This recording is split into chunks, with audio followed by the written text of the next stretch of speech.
കഴിഞ്ഞയാഴ്ചയിലെ 3 ക്ലാസുകളിലായി introduction to CBT, CBTയുടെ ABCD model എന്നിവയിൽ ഷാൽ സർ ക്ലാസ് എടുത്തിരുന്നു. രണ്ടാമത്തെ സെഷൻ CBTയിലെ കോഗ്നിറ്റീവ് ഡിസ്റ്റോർഷൻസിനെ കുറിച്ചാണ്. ഈ ക്ലാസ് നയിക്കുന്നത് സാനു സാറാണ്. അദ്ദേഹം മെൻഡിസ് ഗ്രൂപ്പിന്റെ ഫൗണ്ടേഴ്സിൽ ഒരാളാണ്. ഒരു കൗൺസിലിംഗ് സൈക്കോളജിസ്റ്റും സയൻസ് റൈറ്ററും കൂടിയാണ്. ഹാർബർ എഞ്ചിനീയറിംഗ് ഡിപ്പാർട്ട്മെന്റിൽ സൂപ്രണ്ടായി വർക്ക് ചെയ്യുന്നു. ക്ലാസ് എടുക്കുന്നതിനായി സാനു സാറിനെ സന്തോഷത്തോടുകൂടി സ്വാഗതം ചെയ്യുന്നു. ഒപ്പം നിങ്ങൾ ഓരോരുത്തരെയും സ്വാഗതം ചെയ്യുന്നു. സർ. ഓക്കെ, സൗണ്ട് ക്ലിയർ ആണോ? കേൾക്കാൻ പറ്റുന്നുണ്ടോ? ഓക്കെ സർ, അതെ. ഓക്കെ.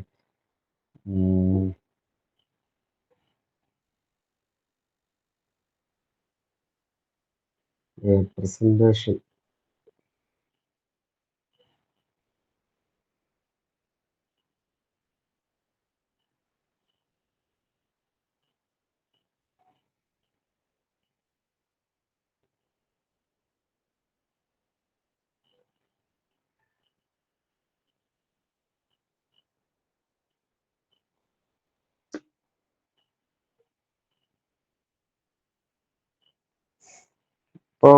പ്രസന്റേഷൻ വന്നിട്ടുണ്ടോ?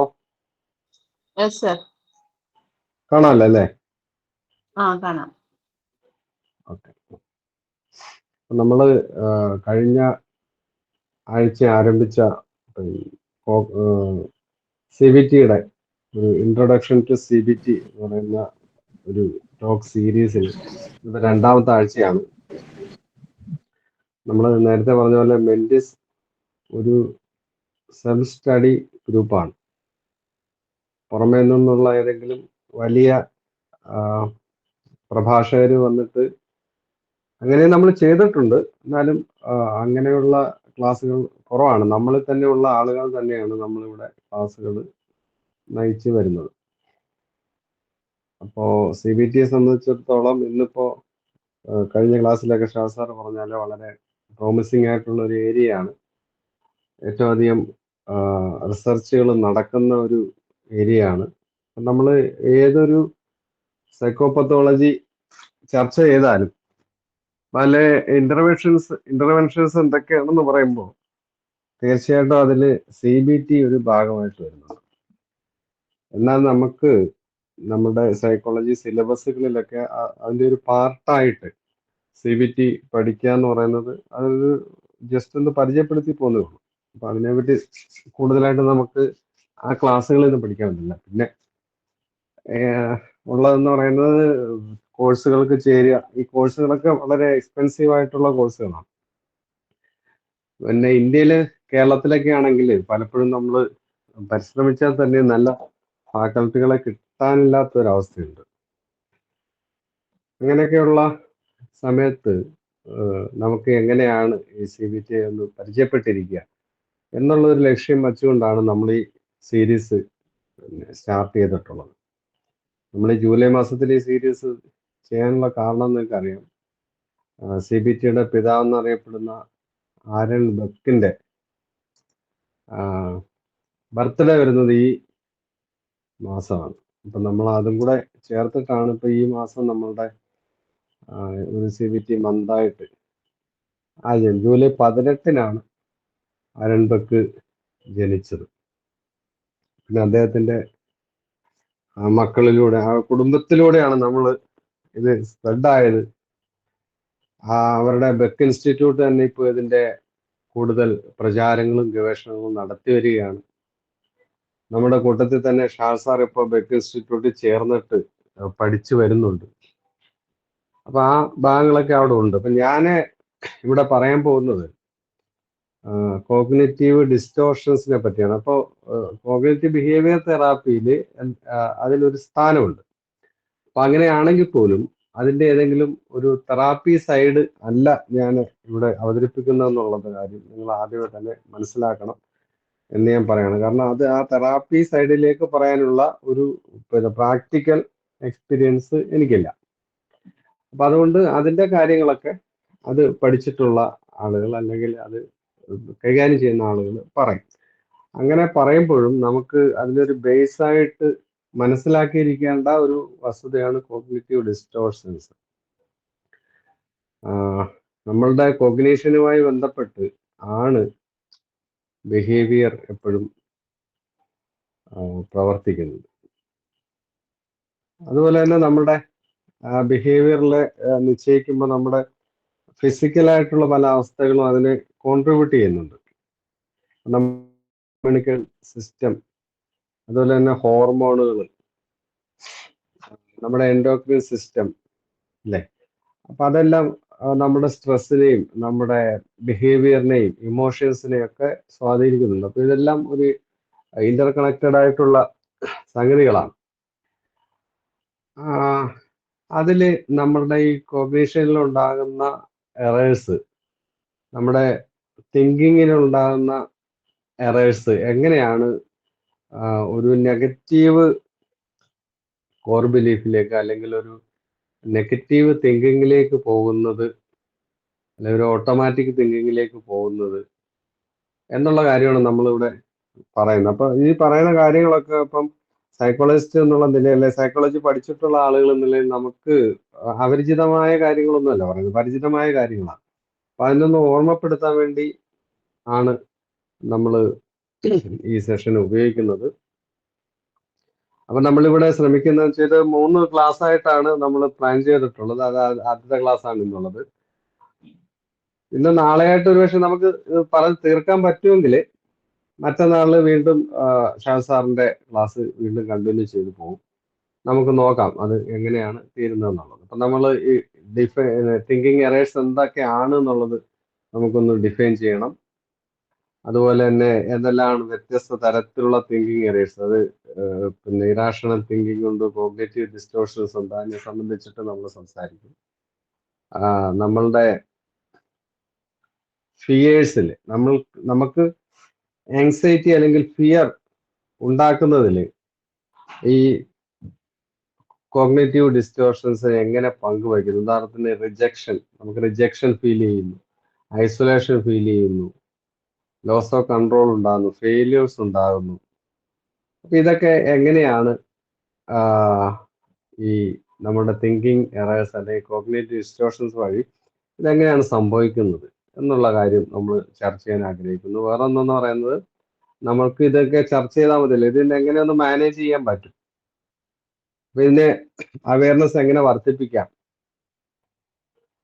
തിങ്കിങ് എറേഴ്സിനെ നമുക്ക് എങ്ങനെ അഡ്രസ്സ് ചെയ്യാം, നമ്മുടെ ബേസിക് ഫിയേഴ്സിനെ നമുക്ക് എങ്ങനെ അഡ്രസ്സ് ചെയ്യാം. ഇത്തരം കാര്യങ്ങളാണ് നമ്മൾ ഇന്ന് നാളെയും അല്ലെങ്കിൽ മറ്റന്നാളുമായിട്ട് നമ്മൾ പറയാൻ പോകുന്നത്. അതിൽ ഒരു ഇൻട്രോഡക്ടറി പാർട്ട്, ഇന്നത്തെ നമ്മൾ കൂടുതൽ ഫോക്കസ് ചെയ്യുന്നത് എന്താണ് തിങ്കിങ് എറേഴ്സ് എന്നുള്ള സംഗതിയിലേക്ക് ഊന്നാൻ വേണ്ടിയാണ് നമ്മൾ ഇന്ന് കൂടുതലും ഫോക്കസ് ചെയ്യുന്നത്.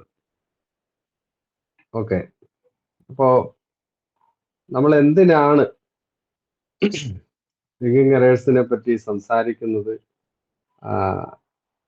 നമ്മുടെ റിക്കവറിയിൽ, അല്ലെ നമ്മുടെ ക്ലയൻസിന്റെ റിക്കവറിയിൽ അതെങ്ങനെയാണ് നമുക്ക് സഹായകരമായിട്ട് വരുന്നത് എന്നുള്ള ഒരു പോർഷൻ നമുക്ക് നോക്കാം. എന്താണ് തിങ്കിങ് എറർ എന്നുള്ള കാര്യവും നമുക്ക് അതിൻ്റെ കൂട്ടത്തിൽ നോക്കാം. അപ്പൊ തിങ്കിങ് എററിനെ നമ്മൾ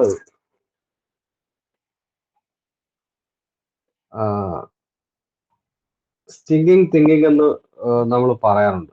place A large part in keeping people miserable. ആളുകൾ മിസറബിൾ ആയി പോകുന്നതിൽ നല്ലൊരു പങ്ക് ഈ നമ്മുടെ തിങ്കിങ്ങിന്, അവരവരുടെ തിങ്കിങ്ങിന് ഉണ്ട് എന്നുള്ളതാണ് ഇതിന്റെ ഒരു ബേസിക് എന്ന് പറയുന്നത്.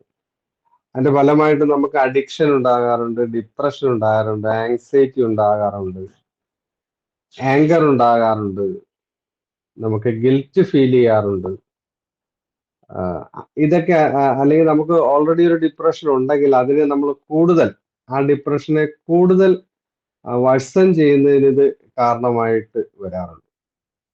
നമ്മുടെ ഫൈറ്റ് ഓർ ഫ്ലൈറ്റ് റിയാക്ഷൻ, ഒരു സാഹചര്യം, ഒരു ആങ്സൈറ്റി ഉണ്ടാക്കുന്ന ഒരു സാഹചര്യം ഉണ്ടാകുമ്പോൾ എല്ലാ തരത്തിലുള്ള പിന്നെ ഹയർ മെന്റൽ പ്രോസസ് ഒക്കെ നടക്കുന്ന ഓർഗാനിസത്തിനുള്ള ഒരു കപ്പാസിറ്റിയാണ് ഫൈറ്റ് ഓർ ഫ്ലൈറ്റ് എന്ന് പറയുന്നത്. നമ്മുടെ HPA axis, hypo thalamic pituitary adrenaline ഈ ഗ്ലാൻഡുകളുടെ അവയുടെ ഹോർമോണുകളുടെ ഒക്കെ ഒരു പ്രവർത്തനം ഓൾറെഡി നമുക്ക് അറിയാവുന്ന കാര്യമാണ്. അപ്പൊ അതിന് ഒക്കെ ആക്ടിവേറ്റ് ചെയ്യാൻ ഒരു തിങ്കിങ് നമുക്ക് കാരണമാണ്. പലതരത്തിലുള്ള തിങ്കിങ് എറേഴ്സ് ഉണ്ട്. ഒരു കോഗ്നിറ്റീവ് ഡിസ്റ്റോർഷൻസ് ഉണ്ടാകുന്നു, ഇറാഷണൽ തിങ്കിങ് ഉണ്ടാകുന്നുണ്ട് നമുക്ക്.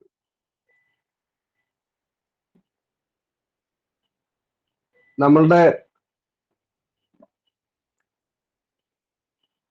പലപ്പോഴും ചിന്തിച്ച് നമ്മൾ കഴിഞ്ഞ ക്ലാസ്സിൽ പറഞ്ഞ നമ്മൾ ചിന്തിച്ച് ചെറിയ കാര്യങ്ങളെ വളരെ പർവ്വതീകരിക്കാറുണ്ട് ആളുകൾ. അത് ആക്ച്വലി അതിന്റെ റിയൽ ആയിട്ടുള്ള റീസൺ എന്ന് പറയുന്നത് വളരെ ചെറിയൊരു കാര്യമായിരിക്കും.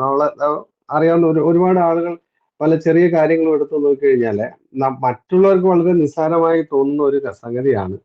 അവരതിനെപ്പറ്റി ചിന്തിച്ച് പെരുപ്പിച്ച് ആ ചിന്തയിൽ തന്നെ പെട്ട് കിടന്നുകൊണ്ട് അവര് ഡിസ്ട്രസ്സിലേക്കോ അല്ലെങ്കിൽ ഡിപ്രഷനിലേക്കോ ആങ്സൈറ്റിയിലോട്ടൊക്കെ മാറിപ്പോകുന്നത്. അപ്പോ നമ്മള് ഇവരെ ഇത് പറഞ്ഞ് മനസ്സിലാക്കി കൊടുത്തു കഴിഞ്ഞാൽ അത്തരത്തിലുള്ള ചിന്തകളെ പർവ്വതീകരിക്കുന്നതിൽ നിന്ന് നമുക്ക് ക്ലയൻസിനെ തടയാൻ പറ്റും. അതുപോലെ തന്നെ നമുക്ക് അവരുടെ ചിന്തകളിൽ നിന്ന് തന്നെ ആ ചിന്തകളുടെ കുഴപ്പങ്ങൾ പറഞ്ഞ് മനസ്സിലാക്കി കഴിഞ്ഞാൽ അവരുടെ ചിന്താഗതിയെ തിരുത്തിയെടുക്കാൻ സാധിക്കും. അവരുടെ ചിന്തകളുടെ തോട്ട് പാറ്റേൺസ് ഉണ്ട്. ആ തോട്ട് പാറ്റേൺസിനെ നമുക്ക് ചേഞ്ച് ചെയ്യാൻ സാധിക്കും. ആ തോട്ട് പാറ്റേണുകളിൽ അവർ പെട്ടുകിടക്കുകയാണ്. ഒരേ കാര്യങ്ങൾ തന്നെ വീണ്ടും വീണ്ടും ചിന്തിച്ചുകൊണ്ട് ആ തോട്ട് പാറ്റേണിൽ പെട്ടുകിടക്കുന്ന ഒരു അവസ്ഥയുണ്ട്. അപ്പോ നമുക്ക് ചെറിയ തരത്തിലുള്ള ചിന്തകൾ, ഇത്തരത്തിലുള്ള ആങ്സൈറ്റികളൊക്കെ ഒരു പ്രശ്നമല്ല. പക്ഷെ ലോങ് ടേമില് നമ്മുടെ ഫിയർ ഇങ്ങനെ വർദ്ധിച്ചു വരുന്നത്, അല്ലെങ്കിൽ ക്ലയൻസിന്റെ ഫിയർ ഇങ്ങനെ വർദ്ധിച്ചു വരുന്നത് ഒരു ലോങ് ടേമിൽ നല്ല ഒരു അവസ്ഥയല്ല. അത് സ്ഥിരമായിട്ട് അങ്ങനെ കിടക്കുകയും അതുവരെ എന്നത് ബുദ്ധിമുട്ടിക്കുകയും ഡിപ്രഷനിലേക്കോ ആങ്സൈറ്റിയിലേക്കോ കൊണ്ടുപോവുകയും ചെയ്യുന്നുണ്ട്. ഇവരുടെ ഇത്തരത്തിലുള്ള ചിന്താഗതി വെച്ച് പുലർത്തുന്ന ആളുകൾക്ക് നമ്മൾ കൃത്യമായിട്ടും ഒരു വഴി കാണിച്ചു കൊടുക്കണം. അതിന്റെ ഒരു അവയർനെസ് കാണിച്ചു കൊടുക്കണം. അതിനു വേണ്ടിയിട്ടാണ് നമ്മൾ ഈ തിങ്കിങ് എറേഴ്സിനെ സംബന്ധിച്ചിട്ട് അവരെ പറഞ്ഞ് മനസ്സിലാക്കാറുള്ളത്. അപ്പോൾ അങ്ങനെയാണെങ്കിൽ ബെക്ക് ഒക്കെ പറയുന്ന ഒരു സംഗതി എന്ന് പറഞ്ഞാൽ നമ്മുടെ ഒരു ക്ലയന്റിനെ നമ്മൾ കഴിഞ്ഞ ക്ലാസ്സിൽ ചർച്ച ചെയ്തതുപോലെ വളരെ പെട്ടെന്ന് ഒരു റിക്കവറിയിലേക്ക് കൊണ്ടുവരാൻ പറ്റും. ഒരുപാട് നാളുകൾ കൗൺസിലിങ്ങിലൂടെയൊക്കെ കൊണ്ടു നടക്കുന്ന ഒരു രീതി മാറ്റിയിട്ട് അവർക്ക് തന്നെ അവരെവിടെയാണോ സ്റ്റക്കായി നിൽക്കുന്നത് ആ ഒരു പോയിന്റ് പറഞ്ഞ് മനസ്സിലാക്കി കൊടുത്തു കഴിഞ്ഞാൽ അതിൽ നിന്ന് റിക്കവറി ആയിട്ട് വളരെ പെട്ടെന്ന് റിക്കവറി ആയിട്ട് അവർക്ക് പോകാനുള്ള സാധ്യത ഉണ്ട്. പിന്നെ നമ്മുടെ കോഗ്നേറ്റീവ് ഡിസ്റ്റോർഷൻസ് എന്ന് പറയുന്നത്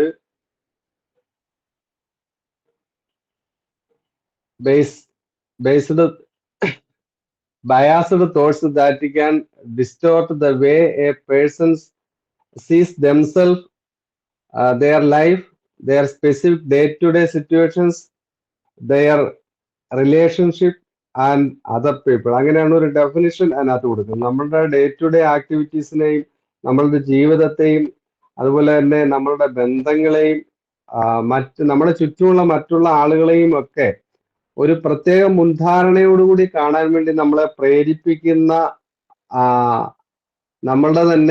നമ്മൾ തന്നെ പഠിച്ചു വെച്ചിട്ടുള്ള ചില തെറ്റായ വിവരങ്ങൾ, അതാണ് കോഗ്നേറ്റീവ് ഡിസ്റ്റോർഷൻസ് എന്ന് നമ്മൾ പറയുന്നത്. അതുപോലെ തന്നെ അത് നമ്മളുടെ ഈ കോഗ്നേറ്റീവ് ഡിസ്റ്റോർഷൻസ് പറ്റുന്ന ഒരു പ്രധാനപ്പെട്ട സംഗതി എന്ന് പറഞ്ഞപ്പോൾ ഒരു ക്ലയന്റ് അയാളുടെ ആ സമയത്തെ മൈൻഡ് സെറ്റ് വെച്ചിട്ടായിരിക്കും അയാളുടെ മുന്നിൽ കാണുന്ന കാര്യത്തെ ജഡ്ജ് ചെയ്യുന്നത്. ഇപ്പൊ ഞാൻ വളരെ മൂഡ് ഔട്ടായിട്ട് ഇപ്പൊ ഇതിനകത്ത് കൂടുതലും വരിക എന്ന് പറയുന്നത് നെഗറ്റീവായിട്ടുള്ള തോട്ട്സ് ആണ്. ഒരു ഹാപ്പി ആയിട്ടിരിക്കുന്ന മനുഷ്യൻ കാര്യങ്ങളെ ഹാപ്പിയായി കാണുന്നിടത്തല്ല പ്രശ്നം ഉണ്ടാകുന്നത്. നെഗറ്റീവായിട്ടൊരു മൂഡ് സെറ്റിൽ അല്ലെങ്കിൽ മൂഡ് ഔട്ടായിട്ട് ഇരിക്കുന്ന ഒരു അവസരത്തിൽ അയാൾ ഏതെങ്കിലും ഒരു സന്ദർഭത്തിൽ ഇടപെടുകയാണെങ്കിൽ ആ സന്ദർഭത്തെ അയാൾ വളരെ നെഗറ്റീവായിട്ട് ജഡ്ജ് ചെയ്ത് കളയും. അതുപോലെ തന്നെ അയാളുടെ പ്രതീക്ഷകളെ ഫുൾഫിൽ ചെയ്യാൻ വേണ്ടി ഓരോ സിറ്റുവേഷൻസിനെ അയാൾ ഇന്റർപ്രറ്റ് ചെയ്ത് കളയും. അപ്പൊ അങ്ങനെയുള്ള ഉദാഹരണത്തിന് പറഞ്ഞു കഴിഞ്ഞാൽ എല്ലാത്തിന്റെയും എക്സ്ട്രീം ഒന്നുകിൽ ഏറ്റവും നല്ലതായിരിക്കണം എന്ന് ചിന്തിക്കുന്നു, അല്ലെങ്കിൽ ഏറ്റവും മോശമായി പോകും എന്ന് ചിന്തിക്കുന്ന ഒരു അവസ്ഥ ഉണ്ടാകുന്നു. റിയലിസ്റ്റിക് അല്ലാത്ത കാര്യങ്ങളെ സംബന്ധിച്ചിട്ട് അവര് എപ്പോഴും ചിന്തിച്ചുകൊണ്ടിരിക്കും. ഒരിക്കലും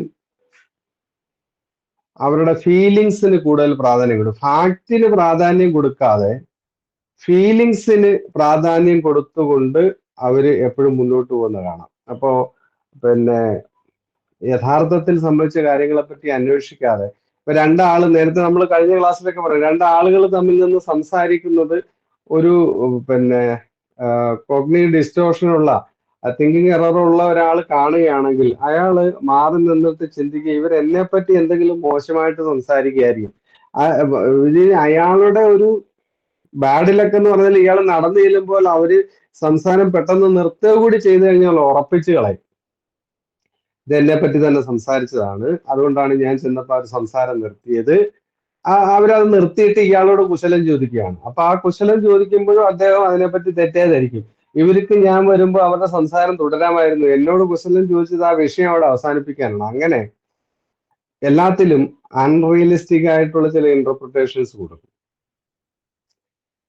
അങ്ങനെ ഓൾറെഡി സ്ട്രെസ്ഡ് ആയിട്ടുള്ള ഈ മനുഷ്യൻ അയാളുടെ സ്ട്രെസ്സിനെ സ്വയം കൂട്ടിയെടുക്കും, അയാളുടെ മൂഡ് ഡിസോർഡർ ആകും. ചെറിയ മദ്യപാനമുള്ള വ്യക്തി ഇതോടുകൂടി സ്ട്രെസ് കൂടിയിട്ട് നേരെ ബാറിലോട്ട് പോകും. അപ്പൊ ഇതൊരു കണ്ടിന്യൂസ് ഒരു ലൂപ്പ് പോലെ ഇങ്ങനെ സംഭവിച്ചുകൊണ്ടിരിക്കും. അപ്പൊ ഇതൊക്കെ കൊണ്ടാണ് നമ്മൾ ഈ തിങ്കിങ് എററിനെ അല്ലെങ്കിൽ കോഗ്നേറ്റീവ് ഡിസ്റ്റോർഷനെ നമ്മൾ അഡ്രസ് ചെയ്യണമെന്ന് നമ്മൾ നേരത്തെ തന്നെ പറഞ്ഞത്.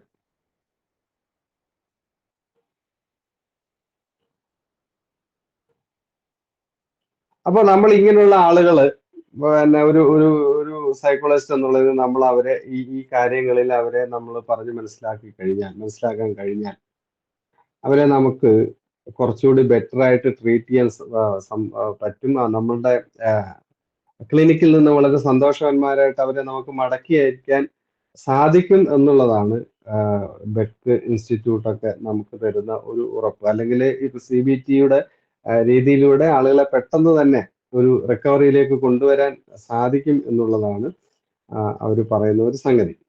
അപ്പൊ തിങ്കിങ് എറേഴ്സ് ആളുകളെ വളരെ എക്സ്ട്രീമായിട്ട് ചിന്തിക്കുന്നതിന് പ്രേരിപ്പിക്കും, അൺറിയലിസ്റ്റിക് ആയിട്ട് ചിന്തിക്കുന്നതിന് പ്രേരിപ്പിക്കും. അതുപോലെ തന്നെ അവരിൽ ഒരു ഫെയിലുവർ ഫീലിംഗ് ഉണ്ടാക്കുന്നതിന്, അല്ലെ ഇൻഅഡ്വക്കസി ഉണ്ടാക്കുന്നതിന്, എംപവർമെന്റ് ഫീൽ ചെയ്യിപ്പിക്കുന്നതിനൊക്കെ കാരണമായി തീരാറുണ്ട്. അപ്പൊ കുറച്ച് തരത്തിലുള്ള തിങ്കിങ് എറേഴ്സ് എന്തൊക്കെയാണെന്നുള്ളതാണ് നമ്മൾ നോക്കുന്നത്. കുറച്ച് നമുക്ക് അറിയാവുന്ന തരത്തിലുള്ള കുറച്ച് തിങ്കിങ് എറേഴ്സിനെ പറ്റിയിട്ടാണ് ഞാനിപ്പോ പറയുന്നത്. നിങ്ങൾക്ക് അറിയാവുന്നതാണ് മാഗ്നിഫിക്കേഷൻ ആൻഡ് മിനിമൈസേഷൻ. എന്താണ്?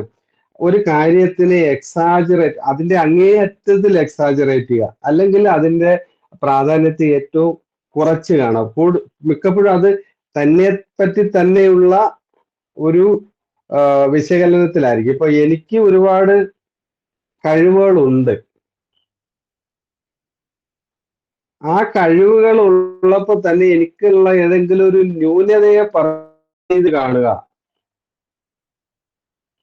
അതേപോലെ തന്നെ എനിക്ക് ചെറിയ ന്യൂനത ഉണ്ടെന്ന് പറഞ്ഞുവെച്ച് കാണുമ്പോൾ തന്നെ എനിക്ക് കുറച്ച് സക്സസ് ഉണ്ടായാൽ അതിനെ മൈൻഡ് ചെയ്യാതിരിക്കുക.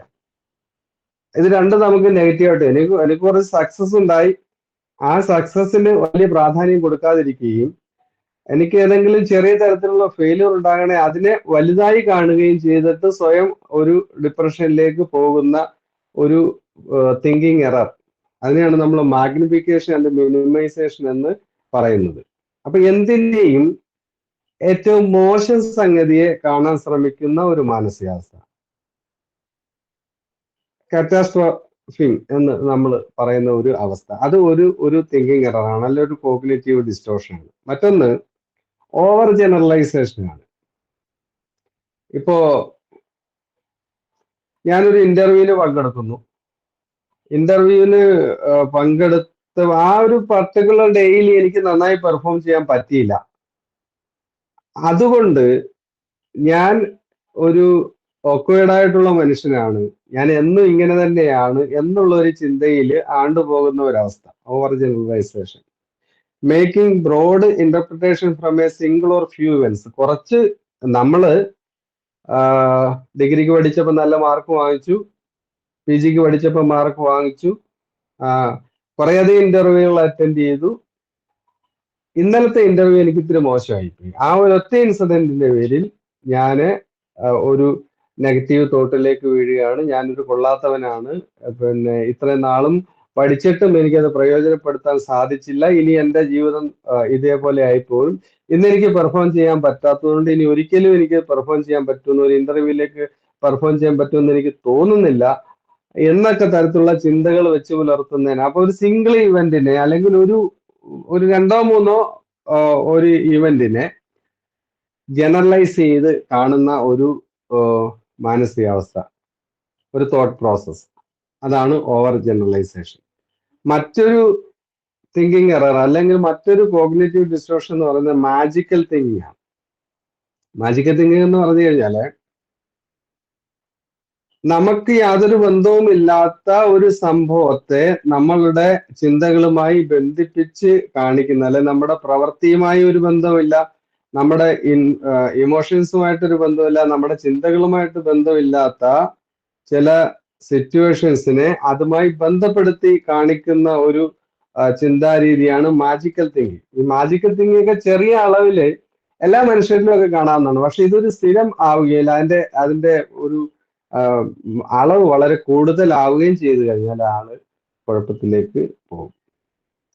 ഇപ്പൊ ഞാൻ ഒരാള് രാവിലെ എൻ്റെ മുന്നിലൂടെ നടന്നു പോവാണ്.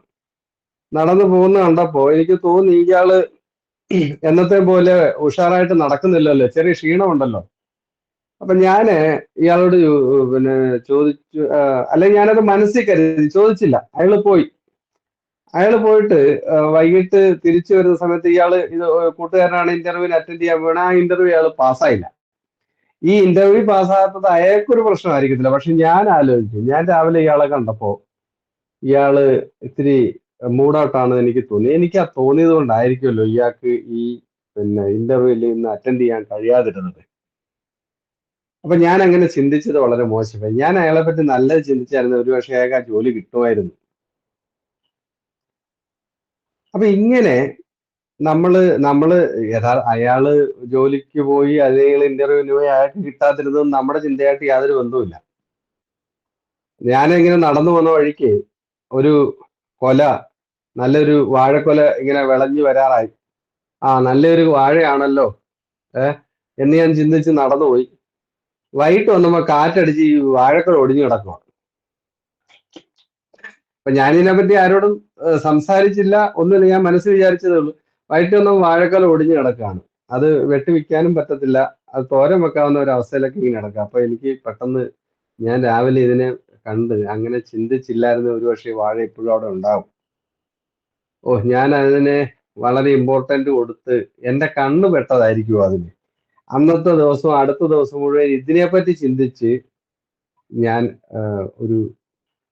ആ ഒരു സ്റ്റക്കായി, ആ ചിന്തയിൽ ഞാൻ സ്റ്റക്കായിട്ട് ഇങ്ങനെ നടക്കുകയാണ്. അപ്പൊ ഇത്തരത്തിലുള്ള നമ്മുടെ പ്രവൃത്തിയുമായിട്ടോ നമ്മുടെ ചിന്തയുമായിട്ടോ നമ്മുടെ ഇമോഷൻസുമായിട്ടോ ഒന്നും ഒരു ബന്ധമില്ലാത്ത കാര്യങ്ങളെയും നമ്മൾ അതിനുമായി ബന്ധപ്പെടുത്തി ചിന്തിക്കുന്ന ഒരു ചിന്താ വൈകല്യമാണ് ഈ മാജിക്കൽ തിങ്കിങ് എന്ന് പറയുന്നത്. അതൊരു കോഗ്നിറ്റീവ് ഡിസ്റ്റോർഷൻ ആണ്. മറ്റൊന്നൊന്നും പേഴ്സണലൈസേഷൻ, എല്ലാത്തിനെയും നമ്മളുടെ വ്യക്തിപരമായ ഒരു ഉത്തരവാദിത്വത്തിലേക്ക് എടുക്കുക. നമ്മുടെ കൺട്രോളിൽ അല്ലാത്ത ഒരു കാര്യത്തിനെയും അത് ഒരു ചുമതല കൊണ്ട് അല്ലെങ്കിൽ അതിന്റെ ഉത്തരവാദിത്വം എനിക്കാണ് എന്ന് നമ്മൾ ചിന്തിക്കുകയാണ്. നമ്മളുടെ ഒരു ബന്ധു അല്ലെങ്കിൽ എൻ്റെ ഏറ്റവും അടുത്ത കൂട്ടുകാരൻ എപ്പോഴും അപ്സെറ്റ് ആയിട്ട് നടക്കുന്നു. അപ്പൊ എന്റെ കൂടെയാണ് അവൻ നടക്കുന്നത്. അപ്പൊ അവന്റെ കുഴപ്പത്തിന് കാരണം ഞാനായിരിക്കും, എന്റെ കൂടെ നടക്കുന്നത് കൊണ്ടായിരിക്കും അവൻ ഇങ്ങനെ ഒരു കുഴപ്പം ഉണ്ടായത് എന്ന് ചിന്തിക്കുക. എന്റെ കൂട്ടുകാരനൊരു ക്രൈമിൽ ഏർപ്പെട്ടു.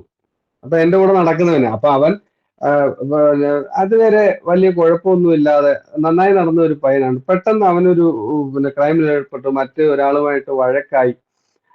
അവര് ആ സമയത്ത് അയാളെ ഒരു കത്തിയെടുത്ത് കുത്തേണ്ടി വന്നു. പിന്നെ അയാൾ ആശുപത്രിയിലായി, ഇവൻ ജയിലിലായി. അപ്പോ അവിടെ ആകസ്മികമായിട്ട് അത് സംഭവിക്കാനുള്ള മറ്റു പല സാഹചര്യങ്ങൾ അതെല്ലാം വിട്ടിട്ട് എന്റെ കൂടെ നടന്നത് കൊണ്ടായിരിക്കും അവൻ ഇത് സംഭവിച്ചത്. അവൻ മറ്റുള്ളവരുടെ നടക്കുന്നവർക്കൊന്നും ഒന്നും സംഭവിക്കുന്നില്ലല്ലോ, എന്റെ കൂടെ നടന്നതിനാണല്ലോ ഈ ദുര്യോഗം ഉണ്ടായത് എന്നുള്ള ഒരു ചിന്ത. നമ്മളിപ്പോ ഒരു വീട്ടിൽ നമ്മൾ ജനിച്ചു വളരുന്നു, വീട്ടുകാർക്ക് ഇടയ്ക്കിടയ്ക്ക് എന്തെങ്കിലും അസുഖങ്ങൾ വരുന്നു, അല്ലെ വീട്ടിലെ സാമ്പത്തിക സ്ഥിതി മോശമാകുന്നു, ഞാൻ ഈ വീട്ടിൽ ജനിച്ചത് കൊണ്ടാണ് ഈ വീടിന് ഈ ഗതി വന്നതെന്ന് ചിന്തിക്കുക. ഇത്തരത്തിൽ നമുക്ക് ആവശ്യമില്ലാത്ത സംഗതികളുടെ റെസ്പോൺസിബിലിറ്റി നമ്മൾ ഏറ്റെടുത്തുകൊണ്ട് അതിനെപ്പറ്റി മാത്രം ചിന്തിച്ച് വഷളാകുന്ന ഒരവസ്ഥ, അതാണ് പേഴ്സണലൈസേഷൻ എന്ന് നമ്മൾ പറയുന്നത്. ജമ്പിങ് ടു കൺക്ലൂഷൻ എന്ന് പറയുന്ന ഒരു വേറെ ഒരു തിങ്കിങ് എററാണ്. അതായത് ഒരു സിറ്റുവേഷൻ അതിനെ നമ്മുടെ കയ്യിൽ പ്രത്യേകിച്ച് ഒരു മോശമായ സിറ്റുവേഷൻ ആണ്, അതിനെപ്പറ്റി നമ്മുടെ കയ്യിൽ അതിന് എവിഡൻസ് ഒന്നും ഇല്ലെങ്കിൽ തന്നെയും ആ എവിഡൻസ് ഇല്ലാതെ തന്നെ നമ്മളൊരു കൺക്ലൂഷൻ നമ്മൾ അതിനെ പ്രത്യേകമായിട്ട് ഇന്റർപ്രറ്റ് ചെയ്യും, നെഗറ്റീവ് ഇന്റർപ്രിട്ടേഷനിലേക്ക് എത്തിച്ചേരുക. അപ്പം ഈ ജമ്പിങ് ഇൻടു കൺക്ലൂഷനിൽ രണ്ട് തരത്തിൽ അത് പറയുന്നത് മൈൻഡ് റീഡിങ് ആണ്. നമ്മളുടെ ഇപ്പൊ ഒരാള് എന്നെ ഞാന് പിന്നെ ഒരു പെൺകുട്ടിയുടെ അടുത്ത് ചെന്നിട്ട് പ്രേമാഭ്യർത്ഥന നടത്തി. ഞങ്ങൾ നല്ല ഫ്രണ്ട്സ് ആണ്, ഒരുപാട് വർഷമായിട്ട് കൂട്ടുകാരാണ്. പക്ഷെ എന്റെ മനസ്സിൽ അവളോട് ഒരു പ്രണയം ഉണ്ടായിരുന്നു, അവൾക്കും അത് ഉണ്ടായിരിക്കുമെന്നാണ് ഞാൻ കരുതുന്നത്. ഞാൻ ചെന്നത് ഇന്നത് പറയുകയാണ്. അപ്പൊ അവള് പറഞ്ഞു, അത് ഞാൻ നിങ്ങളെ പറ്റി അങ്ങനെയല്ല കരുതിയിരിക്കുന്നത്, നമ്മൾ നല്ല ഫ്രണ്ട്സ് ആണ്, പക്ഷെ നമുക്ക് ഇങ്ങനെ എനിക്ക് അങ്ങനെ ഒരു പിന്നെ റിലേഷൻഷിപ്പിന് താല്പര്യമില്ല എന്നവള് പറയണം. അപ്പോഴത്തേക്ക് നമ്മൾ തകർന്നു പോകാം. ഞാൻ മോശക്കാരനായതുകൊണ്ടാണ്, ഞാൻ കാണാൻ കൊള്ളാത്തവനായതുകൊണ്ടാണ്, അല്ലെങ്കിൽ ഞാനൊരു ഫെയിലുവർ ആയതുകൊണ്ടാണ് അവൾ അങ്ങനെ സംസാരിച്ചത് എന്നുള്ള ഒരു കൺക്ലൂഷൻ വരിക. അവർക്ക് പറയാൻ പല റീസൺസ് ഉണ്ടാകാം. അവർക്ക് ഓൾറെഡി ഒരു കമ്മിറ്റ്മെന്റ് ഉണ്ടാകാം. അതല്ലെങ്കിൽ ആ കുട്ടിയുടെ എക്സ്പെക്ടേഷനുള്ള ഒരാൾ, അത് ചിലപ്പോൾ ഞങ്ങൾ ഒന്നിച്ച് പഠിച്ചവരാണ്, പെൺകുട്ടിയാണ്, കുറച്ചുകൂടെ പ്രായമുള്ള ഒരു ആൺകുട്ടിയായിരിക്കും അയാൾക്ക് ഇഷ്ടമുള്ളത്. ഇതൊന്നും അന്വേഷിക്കാതെ നമ്മൾ നേരെ ഒരു കൺക്ലൂഷനിൽ എത്തുകയാണ്, ഞാനൊരു മോശക്കാരനായതുകൊണ്ടാണ്, അല്ലെങ്കിൽ എന്റെ നിറം ഇത്തിരി കറുത്തു പോയതുകൊണ്ടാണ്, അല്ലെങ്കിൽ എനിക്ക് ഇത്തിരി പൊക്കക്കുറവുള്ളത് കൊണ്ടാണ്, അല്ലെങ്കിൽ അവളെക്കാട്ടി കുറച്ച് മാർക്ക് കുറച്ച് വാങ്ങിക്കുന്ന ഒരാൾ ഞാനായതുകൊണ്ടാണ് അവൾ എന്നോട് ഇഷ്ടമില്ല എന്ന് പറഞ്ഞത്, അല്ലെങ്കിൽ അവൾക്ക് ഇങ്ങനെ പറയേണ്ട കാര്യമില്ല എന്നുള്ള ഒരു കൺക്ലൂഷനിലേക്ക് നമ്മൾ ജമ്പ് ചെയ്ത് കയറണം. അപ്പൊ അതാണ് മൈൻഡ് റീഡിങ് എന്ന് പറയുന്ന ഒരു തിങ്കിങ് എറർ. അതുപോലെ തന്നെ ഒരു കാര്യം അത് അങ്ങനെ നെഗറ്റീവായി നടക്കുകയുള്ളൂ എന്നൊരു കൺക്ലൂഷനിലേക്ക് ആദ്യമേ എത്തിച്ചേരുക. അപ്പൊ ഞാന് ഒരു ബിസിനസ് തുടങ്ങുന്നു.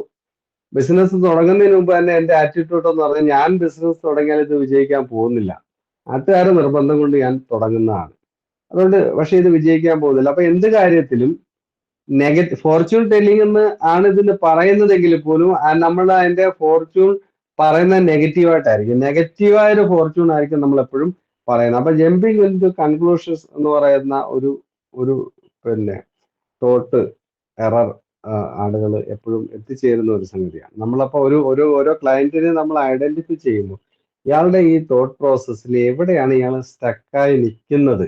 അപ്പൊ ഇവരുടെ എല്ലാം ഒരു പൊതുവായ പ്രത്യേകത എന്ന് പറയുന്നത്, പാസ്റ്റിലുണ്ടായ എക്സ്പീരിയൻസിനെ എപ്പോഴും എല്ലാ സമയത്തും അപ്ലൈ ചെയ്ത് കളയും. മുമ്പ് നമുക്കുണ്ടാകുന്ന എന്തെങ്കിലും പ്രശ്നങ്ങളെ ഇപ്പോഴത്തെ ഒരു ഇവന്റിൽ അതാണ് അതിന്റെ കാരണം എന്ന് നമ്മളങ്ങ് അപ്ലൈ ചെയ്ത് കളയും. അപ്പൊ അങ്ങനെ ഒരു പ്രശ്നം ഇവർക്കുണ്ട്. മറ്റൊരു പിന്നെ ഇമോഷണൽ റീസണിങ് എന്ന് പറയുന്ന ഒരു തിങ്കിങ്. ഇമോഷണൽ റീസണിങ് നമുക്കിപ്പോ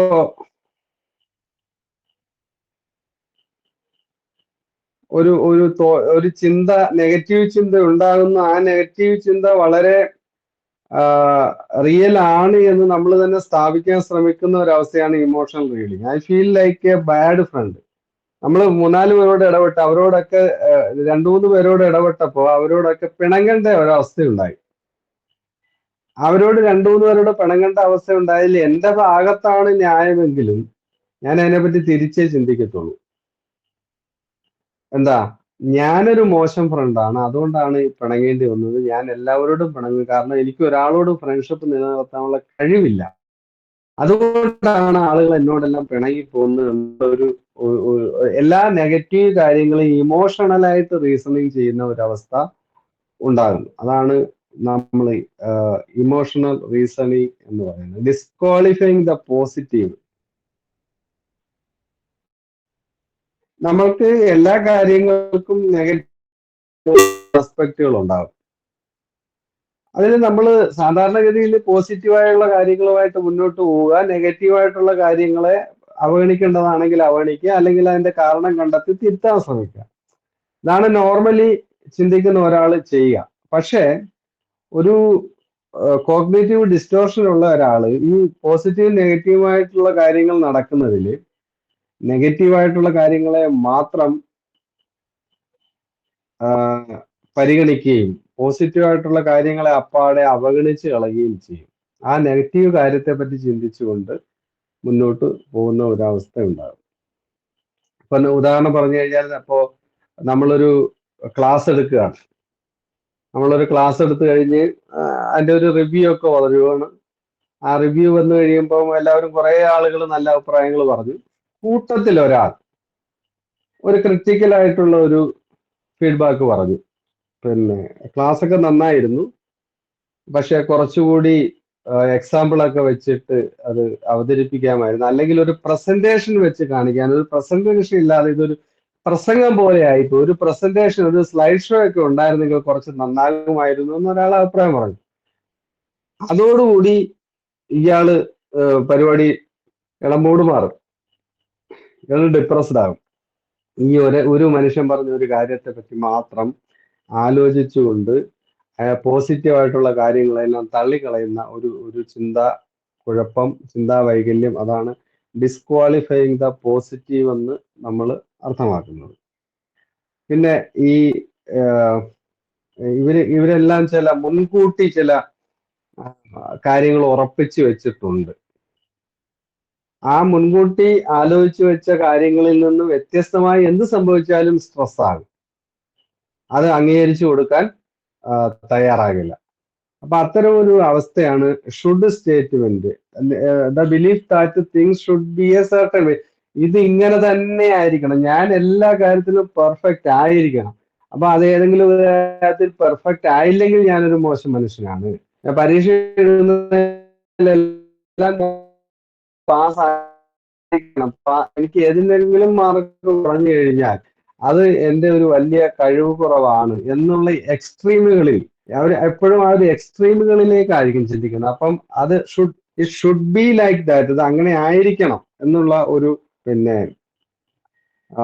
സ്റ്റേറ്റ്മെന്റിൽ എപ്പോഴും പറഞ്ഞിട്ടുണ്ട്. അങ്ങനെ അല്ലെങ്കിൽ അത് അതിനെപ്പറ്റി ചിന്തിച്ച് ഡിപ്രസ്ഡ് ആയി പോകുന്ന അവസ്ഥയിലേക്ക്. മറ്റൊന്ന് ആൾ ഓർ നത്തിങ് തിങ്കിങ്ങിനാണ്.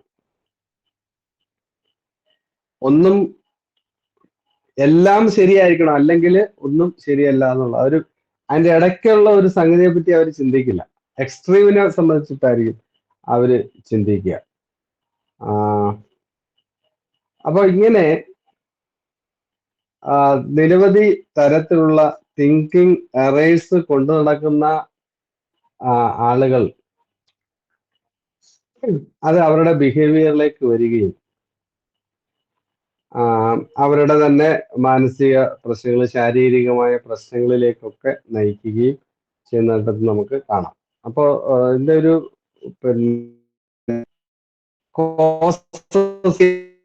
എന്തുകൊണ്ടാണ് ഇങ്ങനെ ഒരു തിങ്കിങ് എറേഴ്സ് വരുന്നത്? പലപ്പോഴും നമ്മളുടെ ഇൻഫർമേഷൻ പ്രോസസ്സിങ്ങിന്റെ, നമ്മുടെ ഈ മൈൻഡിനെ അല്ലെ നമ്മുടെ ലേണിങ്ങിനെ ഒരു കമ്പ്യൂട്ടർ മോഡലുമായിട്ട് നമ്മൾ താരതമ്യം ചെയ്ത് പഠിക്കാറുണ്ട്. അപ്പൊ നമ്മൾ സെൻസറി ഓർഗൻസിലൂടെ ഇൻഫർമേഷൻ ഇൻപുട്ട് എടുക്കുകയാണ്, നമ്മളുടെ ബ്രെയിൻ അതിനെ പ്രോസസ്സ് ചെയ്യുന്നു. ബ്രെയിൻ എന്ന് പറയുന്ന ഒരു കമ്പ്യൂട്ടറിന്റെ CPU പോലെയാണ്. എന്നിട്ട് അതിന്റെ ഔട്ട്കം നമുക്ക് പുറത്ത് കിട്ടുന്നു. ഒരു കമ്പ്യൂട്ടർ ആണെങ്കിൽ അതിന്റെ ഔട്ട്കം നമ്മൾ മോണിറ്ററിൽ കാണാൻ പറ്റുന്നുണ്ട്, സൗണ്ട് കേൾക്കാൻ പറ്റുന്നു, പ്രിന്റ് ഔട്ട് ആയിട്ട് നിൽക്കുന്നുണ്ട്. നമുക്കിവിടെ നമ്മുടെ ഔട്ട്കം എന്ന് പറയുന്നത് നമ്മുടെ ബിഹേവിയർ ആയിട്ടാണ് വരുന്നത്. അപ്പോ ഇൻഫർമേഷൻ പ്രോസസ്സിങ്ങിലെ ഷോർട്ട് കട്ട്സ് അത് നമുക്ക്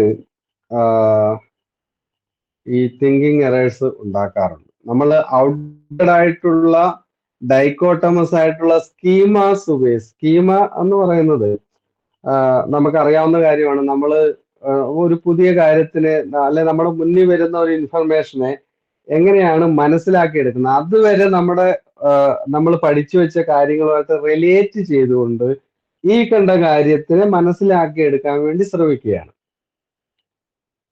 നമ്മൾ എപ്പോഴും പറയുന്ന കാര്യമുണ്ട്, നമ്മളൊരു പൂച്ചയെ കണ്ടതിനെ പൂച്ചയാണെന്ന് മനസ്സിലാക്കിയെടുക്കുന്ന എങ്ങനെ, പൂച്ചയുടെ ഒരുപാട് സ്വഭാവ വിശേഷങ്ങൾ നമ്മുടെ മനസ്സിൽ അതിനു മുമ്പ് തന്നെ ശേഖരിച്ചു വെച്ചിട്ടുണ്ട്. ആ ഓരോന്നും, ഇതിന് ശബ്ദം മ്യാവു എന്നാണോ, അപ്പൊ മ്യാവു എന്ന് ശബ്ദം കേൾക്കുന്ന ഒരു ജീവി അവിടെയുണ്ട്, മ്യാവു എന്ന് ശബ്ദം കേട്ടതുകൊണ്ട് പൂച്ചയാണെന്ന് പറയാൻ പറ്റില്ല. ഒരു സ്പീക്കറിൽ നിന്നാണ് സൗണ്ട് കേൾക്കുന്നതെങ്കിലും മ്യാവു എന്ന് കേൾപ്പിക്കാം. ആ സ്പീക്കറിനെ പൂച്ചയല്ലെന്ന് നമ്മൾ തിരിച്ചറിയുന്നതിന്റെ ആകൃതി വെച്ചാണ്. അപ്പൊ പൂച്ചയ്ക്ക് ഒരു ആകൃതി നമ്മൾ നേരത്തെ പഠിച്ചു വെച്ചാണ്. 4 കാലുണ്ട്, തലയുണ്ട്, വാലുണ്ട്. 4 കാലും തലയും വാലും ഉള്ള എല്ലാ ജീവികളും പൂച്ചയല്ല. പൂച്ചയ്ക്കൊരു നമ്മൾ പ്രതീക്ഷിക്കുന്ന ഒരു വലിപ്പമുണ്ട്. അതിന്റെ ചെവിയുടെയും കണ്ണിന്റെയും മൂക്കിന്റെയും ഒക്കെ ചില ആകൃതികളുണ്ട്, രോമത്തിനുള്ള പ്രത്യേകതകളുണ്ട്. അപ്പൊ ഇതിന്റെ എല്ലാം പിന്നെ ഒരു സിമ്പൽ അല്ലെങ്കിൽ ആ പീസ് ഓഫ് ഇൻഫർമേഷൻ എല്ലാം കൂടെ കൂട്ടി വെച്ച് പൂച്ച എന്ന് പറയുന്ന ഒരു ഇമേജ് നമ്മുടെ മനസ്സിൽ ഉണ്ടാക്കി വെച്ചിട്ടുണ്ട്. അപ്പൊ അതാണ് ഒരു സ്കീമ. അപ്പൊ പക്ഷെ നമ്മൾ പുതിയ പുതിയ കാര്യങ്ങളിലേക്ക് പോകുമ്പോൾ ഔട്ട്ഡേറ്റഡ് ആയിട്ടുള്ള സ്കീമ, നമ്മൾ പണ്ട് ഏതെങ്കിലും ഒരു സമയത്ത് നമ്മുടെ മനസ്സിൽ രൂപപ്പെട്ട് വെച്ചിരുന്ന ഒരു സ്കീമ ഉപയോഗിച്ച് ഇതിനെ ഇന്റർപ്രറ്റ് ചെയ്യാൻ ശ്രമിച്ചു കഴിഞ്ഞാൽ നമ്മൾ തെറ്റായ നിഗമനങ്ങളിലേക്ക് എത്തിച്ചേരാനുള്ള ഒരു സാധ്യതയുണ്ട്.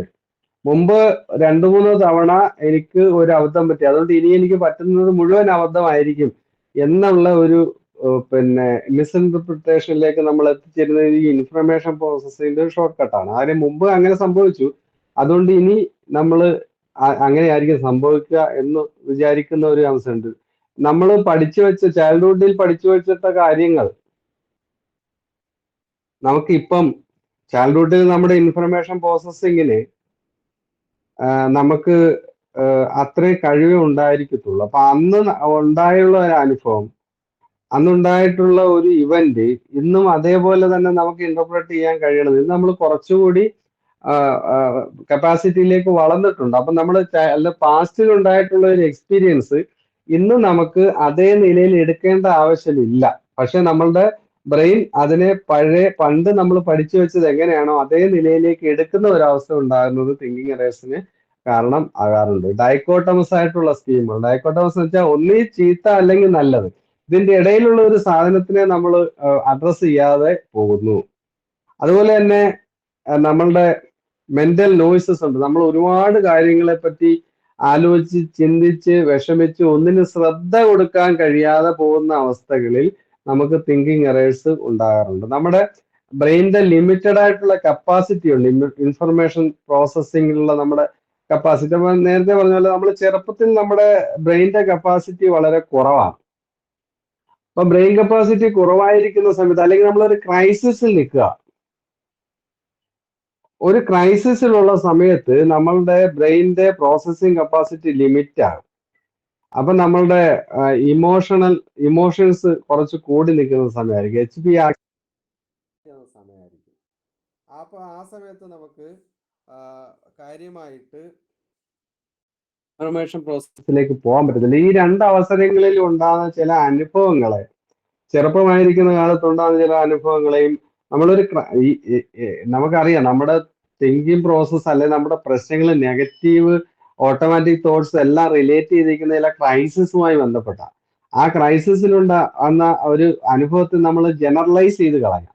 അങ്ങനെ ജനറലൈസ് ചെയ്തിട്ട് ആ ജനറലൈസ്ഡ് ആയിട്ടുള്ള എക്സ്പീരിയൻസിനെ പറ്റി വീണ്ടും ചിന്തിക്കുകയാണ്. അപ്പൊ നമുക്ക് അവരെ പറഞ്ഞ് മനസ്സിലാക്കാൻ പറ്റുന്ന അല്ലെങ്കിൽ അവർക്ക് തന്നെ സ്വയം മനസ്സിലാക്കിയെടുക്കേണ്ട കാര്യം എന്ന് പറയുന്നത് നമ്മുടെ ബ്രെയിനിന്റെ ഇൻഫർമേഷൻ പ്രോസസ്സിങ് ആ പർട്ടിക്കുലർ ടൈമിൽ ലിമിറ്റഡ് ആയിരുന്നു. അത് എല്ലാ തവണയും അങ്ങനെ ആയിരിക്കുകയില്ല. അത് നമുക്ക് അല്ലെങ്കിൽ നമ്മുടെ ക്ലയന്റിന് മനസ്സിലാക്കേണ്ട ഒരു കാര്യമാണ്. നമുക്ക് ഇമോഷണൽ ആയിട്ടുള്ള കോസസ് ഉണ്ടാകാം. നമ്മളൊരു ഇമോഷണലി ബാഡ് സ്റ്റേറ്റിലായിരിക്കുമ്പോൾ നമുക്കൊരു പ്രോബ്ലം ഉണ്ടായി, നമുക്കൊരു ഡിപ്രഷൻ ഉണ്ടായി എന്നും അത് അങ്ങനെ ആയിരിക്കത്തില്ല. അത് എപ്പോഴും അങ്ങനെ തന്നെ ആയിരിക്കും എന്നുള്ള ചിന്ത ആണ് ഒരു എന്താ പറയുന്നത്, പിന്നെ തിങ്കിങ് എററിന് അല്ലെ കോഗ്നേറ്റീവ് ഡിസ്റ്റോർഷന് കാരണമായി തീരുന്നത്. ചുറ്റുമുള്ളവരെല്ലാം ഒരു കാര്യം ചെയ്യുന്നു, എനിക്കത് ചെയ്യാൻ പറ്റുന്നില്ല എന്നുള്ള ചിന്ത സോഷ്യലായിട്ടുള്ള ഒരു കോസാണ് തിങ്കിങ് എററിന്.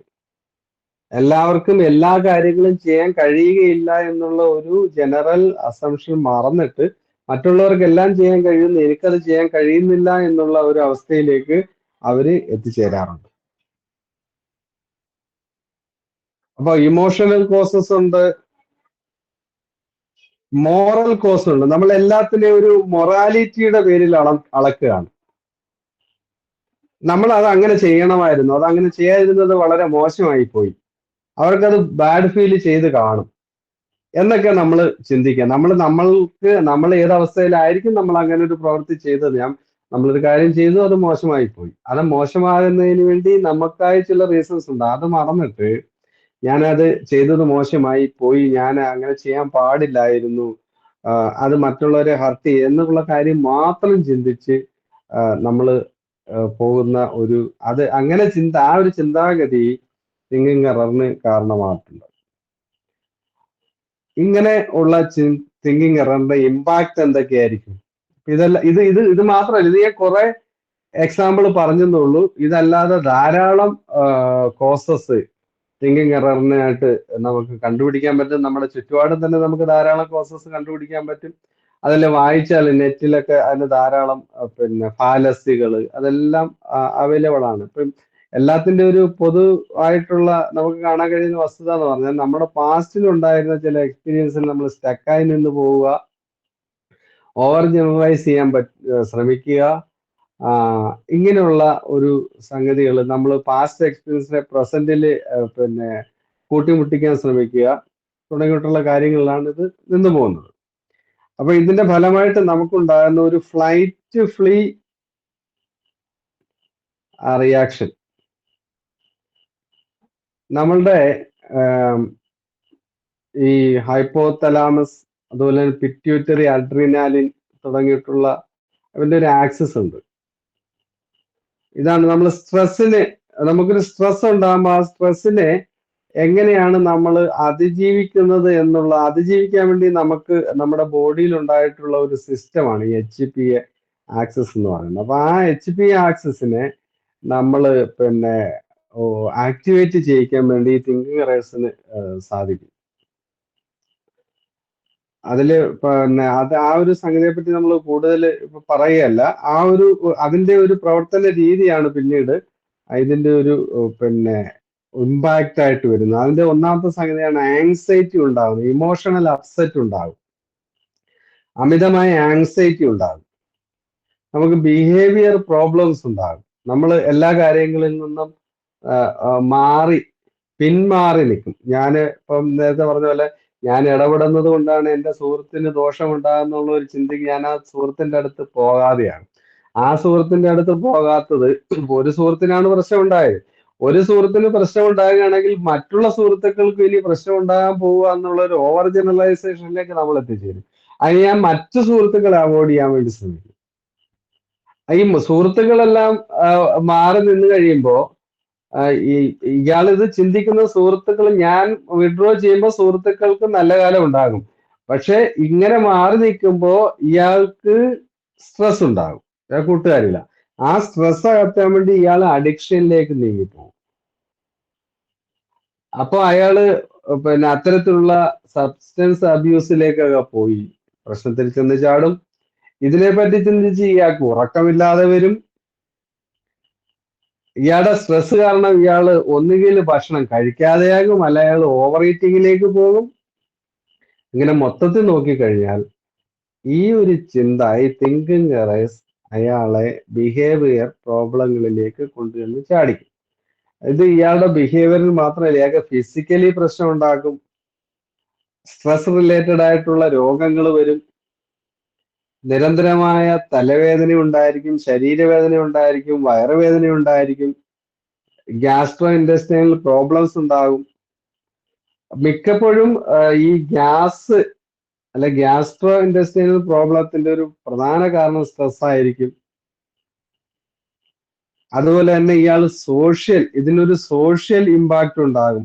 നമ്മൾ നേരത്തെ പറഞ്ഞതുപോലെ ഈ വിഡ്രോവൽ, ഇയാൾ സ്വയം പിന്നെ സമൂഹത്തിൽ നിന്നും കൂട്ടുകാരിൽ നിന്നൊക്കെ ഒറ്റപ്പെട്ട് മാറുന്നത് ഒരു സോഷ്യൽ ഇമ്പാക്റ്റ് അതിനുണ്ടാക്കും. ഇയാളെ ആരെങ്കിലും ഇയാളോട് സംസാരിക്കാൻ ശ്രമിച്ചാൽ ഇയാൾ വളരെ ഇറിറ്റബിൾ ആയിരിക്കും, ഇംപേഷ്യന്റ് ആയിരിക്കും, ആളുകളോട് ദേഷ്യപ്പെടാൻ തുടങ്ങും. അപ്പൊ അങ്ങനെയെല്ലാം ഇയാള് ഒരു ചക്രവ്യൂഹത്തിൽ അകപ്പെട്ട ഒരു മനുഷ്യനായി പതിയെ മാറും. ഇതൊക്കെയാണ് നമ്മളുടെ കോഗ്നിറ്റീവ് ഡിസ്റ്റോർഷൻസ്. ആ കോഗ്നിറ്റീവ് ഡിസ്റ്റോർഷൻസിന്റെ കാരണങ്ങൾ, അതുകൊണ്ടുണ്ടാകുന്ന പ്രശ്നങ്ങൾ. അപ്പൊ നമ്മൾ ഇനി അടുത്ത സംസാരത്തിൽ ഇപ്പൊ ഇത് നമുക്ക് പറയുമ്പോൾ ഞാൻ നേരത്തെ പറഞ്ഞ പോലെ നമുക്ക് അറിയാവുന്ന കാര്യങ്ങളാണ്, നമ്മൾ അതിനെ എല്ലാത്തിനെയും കൂടെ ചേർത്ത് ഒന്ന് സംസാരിച്ചു എന്നുള്ളത്. ഇത് എങ്ങനെയാണ് ഇതിനെ അഡ്രസ് ചെയ്യാൻ പറ്റുന്നത്, ഇതിനെ മാറ്റിയെടുക്കാൻ വേണ്ടി നമുക്ക് എന്ത് ഇന്റർവെൻഷൻസ് ഒക്കെ ചെയ്യാൻ സാധിക്കും എന്നുള്ള കാര്യങ്ങൾ നമുക്ക് ഇന്നിപ്പോ 10 മണിയാകാൻ പോകുന്നു.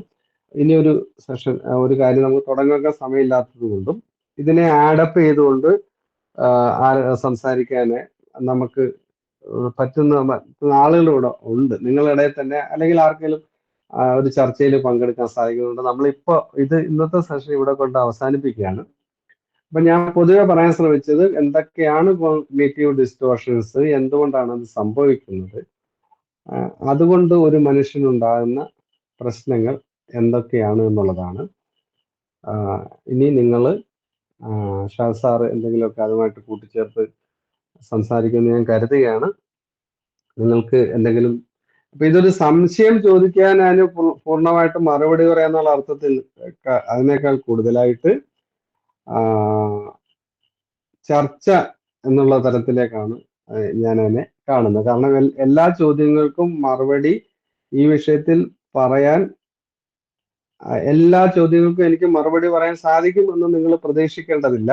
ഇതൊരു ചർച്ചയായിട്ട് എടുത്താൽ മതി. അറിയാത്ത കാര്യങ്ങൾ നമുക്കങ്ങനെ വരികയാണെങ്കിൽ അതിനെപ്പറ്റി വീണ്ടും മനസ്സിലാക്കിയിട്ട് അടുത്ത ക്ലാസ്സിൽ അത് നമുക്ക് വിശദീകരിക്കാൻ വേണ്ടി ശ്രമിക്കാം. Thank you.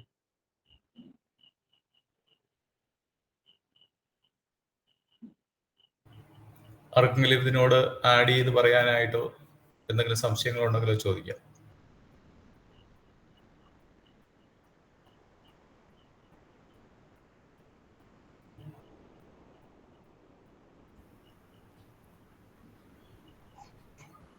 ഇതില് മോസ്റ്റ്ലി എൻ്റെ പേര് ദീപക്, അമ്മ ടീച്ചർ.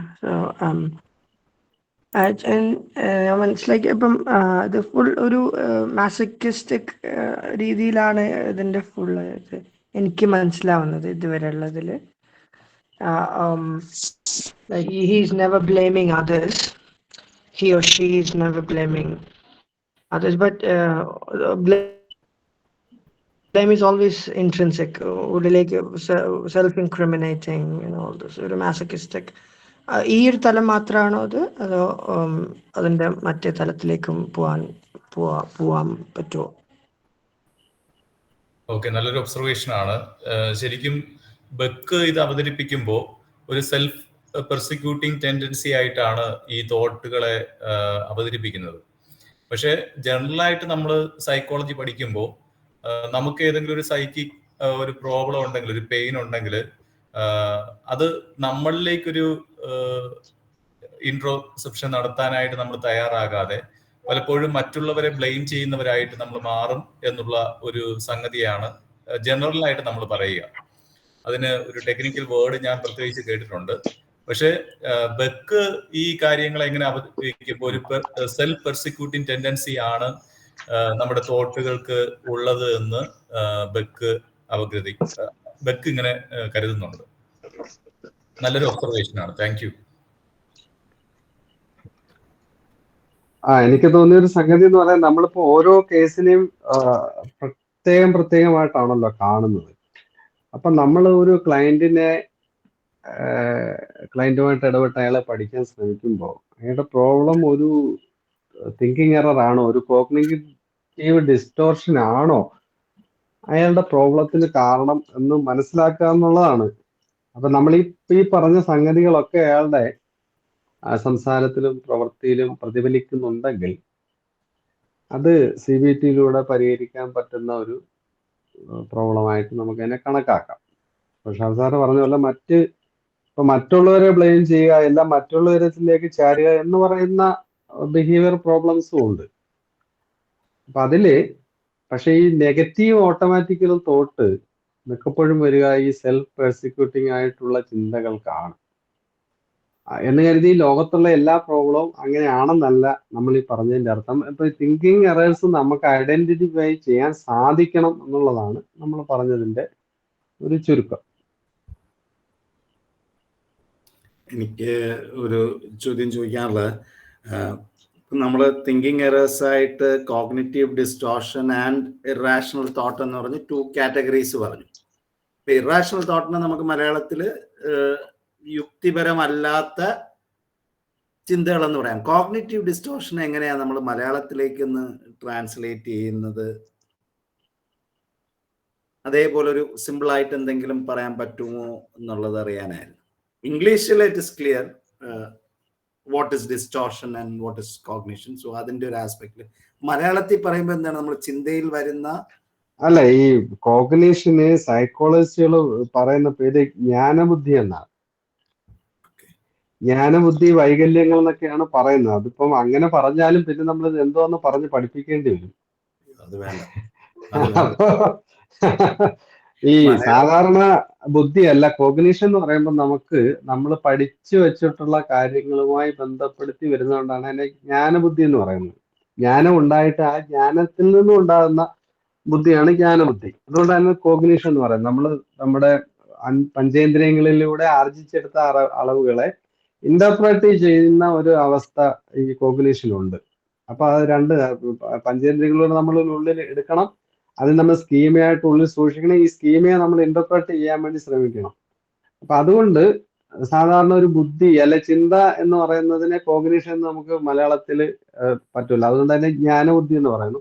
ആ ജ്ഞാനബുദ്ധിയിലുള്ള വൈകല്യങ്ങളായതുകൊണ്ട് ജ്ഞാനബുദ്ധി വൈകല്യങ്ങൾ എന്നൊക്കെ നമുക്ക് അതിനെ പറയാം. പക്ഷെ അതിനെക്കാട്ടിലും കുറച്ചുകൂടെ നല്ലത് ഈ കോഗ്നിറ്റീവ് ഡിസ്റ്റോർഷൻ എന്ന് പറയുന്ന ആയതുകൊണ്ടാണ് ഞാൻ ആ വാക്കൊക്കെ ഉപയോഗിക്കാതിരുന്നത്. അല്ല, എനിക്ക് ജസ്റ്റ് ഒന്ന് ആലോചിച്ചിട്ടൊരു സിമ്പിൾ ആയിട്ടുള്ള ഒരു വാക്ക് കിട്ടി, മനസ്സിൽ വന്നില്ല, അതുകൊണ്ടാണ് ചോദിച്ചത്. സംഗതി ക്ലിയർ ആണ്. ഓക്കെ. അല്ല, നമ്മളിൽ തന്നെ ആളുകൾക്ക് നല്ല മലയാള വാക്കുകൾ കോൺട്രിബ്യൂട്ട് ചെയ്യാൻ സാധിക്കും കേട്ടോ. ഇതുമായി ബന്ധപ്പെട്ട് പറയുന്ന അല്ലെങ്കിലും ഭാഷയുമായി ബന്ധപ്പെടുത്തിക്കൊണ്ട് ചിലപ്പോൾ നമുക്ക് അറിയാൻ പറ്റാതായിരിക്കും, നല്ലൊരു വാക്ക് അവിടെ ഉണ്ടായിരിക്കും. നമ്മൾ കുറെ നാളുകൊണ്ട് ശ്രദ്ധിക്കാത്തത് കൊണ്ട് ഉപയോഗിക്കാത്തത് കൊണ്ട് നമുക്കത് ഉപയോഗിച്ച് കഴിഞ്ഞാൽ നമുക്കത് പ്രചാരം കൊടുക്കാൻ പറ്റും. അപ്പൊ അങ്ങനെയൊക്കെ ഉണ്ടെങ്കിൽ ഈ ചർച്ചകളിൽ അതും വരുന്നത് നല്ലതാണ്. പക്ഷെ ചില കാര്യങ്ങൾക്ക് ചില സയന്റിഫിക് ആയിട്ടുള്ള വാക്കുകൾ, ഇപ്പൊ ഇംഗ്ലീഷുകാരൻ ഉപയോഗിക്കുന്ന എല്ലാ വാക്കുകളും ഇംഗ്ലീഷിൽ നിന്നുള്ളതല്ല, അത് ലാറ്റിൻ നിന്നോ ഗ്രീക്കിൽ നിന്നോ അല്ലെങ്കിൽ ഈവൻ ഇന്ത്യൻ വാക്കുകൾ പോലും അവർ ഉപയോഗിക്കുന്നുണ്ട്. അത് ആ നിലയിൽ നമുക്ക് സയന്റിഫിക് ആയിട്ടുള്ള വാക്കുകളെ മലയാളത്തിലും അതുപോലെ തന്നെ ഉപയോഗിക്കാം എന്നുള്ളതാണ് എൻ്റെ ഒരു സ്റ്റാൻഡ് ചില കാര്യങ്ങളിൽ. സർ, വൈജ്ഞാനിക വികലത ഒരു വാക്ക് കിടക്കുന്നുണ്ട്. അല്ല, അത് വൈജ്ഞാനം ഞാൻ പറഞ്ഞില്ല. വിജ്ഞാനം എന്ന് പറയുന്നതിന് കോഗ്നിഷൻ എന്ന് നേരിട്ട് നമുക്ക് തർജ്ജമ ചെയ്യാൻ പറ്റത്തില്ല. കോഗ്നിഷൻ രണ്ടും തലമുണ്ടല്ലോ. നമ്മളത് സെൻസറി ഇൻപുട്ട് ഉണ്ടായിരിക്കണം. കോഗ്നിഷൻ പറഞ്ഞപ്പോഴും സ്കീമ അതിൽ വരുന്നുണ്ട്, നമ്മുടെ ഇന്റർപ്രിട്ടേഷൻ വരുന്നുണ്ട്. അതുകൊണ്ടാണ് അതായത് ഈ വിജ്ഞാനം കൊണ്ടുണ്ടാകുന്ന ബുദ്ധിയാണ് കോഗ്നിഷൻ. വെറും വിജ്ഞാന വൈകല്യം എന്ന് പറഞ്ഞാൽ പോരാ, ജ്ഞാനബുദ്ധി വൈകല്യം എന്ന് തന്നെ. അത് ഞാൻ പറഞ്ഞ വാക്കല്ല, ഇങ്ങനെ കുറച്ച് സൈദ്ധാന്തികമായിട്ട് ആളുകൾ കുറച്ച് ആലോചിച്ചെടുത്തുണ്ടാക്കിയ ഒരു മലയാളമാണ് ഈ കോഗ്നിഷൻ, ജ്ഞാനബുദ്ധി എന്ന് പറയുന്നത്. ഇങ്ങനെ ചോദിച്ചോട്ടെ സർ, ഇപ്പം കാര്യങ്ങൾ മനസ്സിലാക്കുന്നതിലുള്ള ഒരു വ്യത്യാസമെന്ന് ലളിതമായിട്ട് നമുക്കിപ്പോൾ നമ്മുടെ മുന്നിൽ ഇരിക്കുന്ന ഒരു ക്ലയന്റ് എടുത്ത് പ്രസന്റ് ചെയ്യാൻ പറ്റുമോ? അതെ. കാര്യങ്ങൾ മനസ്സിലാക്കുക എന്ന് പറയുമ്പോൾ ഇതെല്ലാം ഉൾക്കൊള്ളുന്നുണ്ട്. മനസ്സിലാകണമെങ്കിൽ മനസ്സിൽ മുമ്പിൽ ചില കാര്യങ്ങൾ ഉണ്ടായിരിക്കണം. ഓൾറെഡി കുറെ കാര്യങ്ങൾ ഉണ്ടെങ്കിലേ നമുക്ക് ആ മനസ്സിലാകാൻ പറ്റുള്ളൂ. അപ്പൊ അത് അങ്ങനെ പറയുന്നതിന് എനിക്ക് യോജിപ്പാണ്. ലളിതമായിട്ട് അങ്ങനെ നമ്മൾക്ക് പറയാം. കാര്യങ്ങളെ മനസ്സിലാക്കി എടുക്കുന്നതിൽ ഉണ്ടാകുന്ന വൈകല്യങ്ങൾ.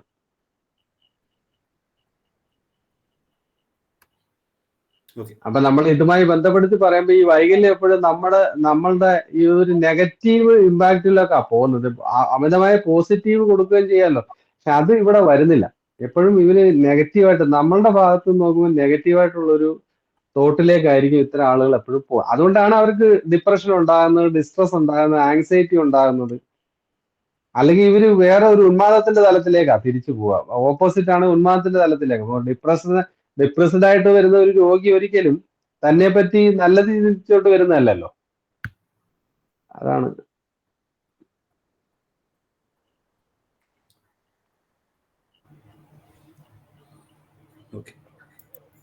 ഓക്കെ സാർ, നാളെ ഇതിന്റെ ക്ലാസ് തുടരുന്നുണ്ടോ?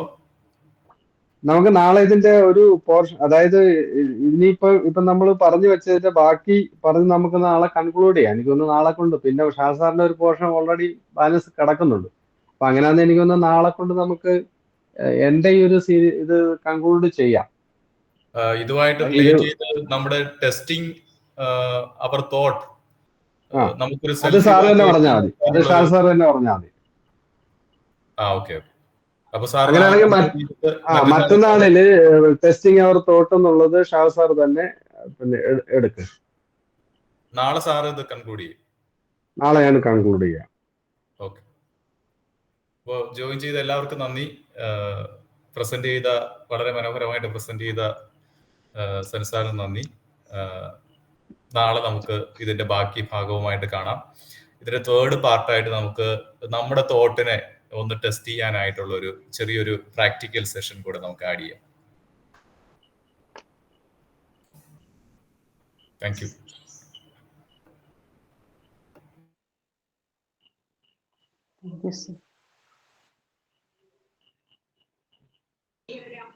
Thank you, sir.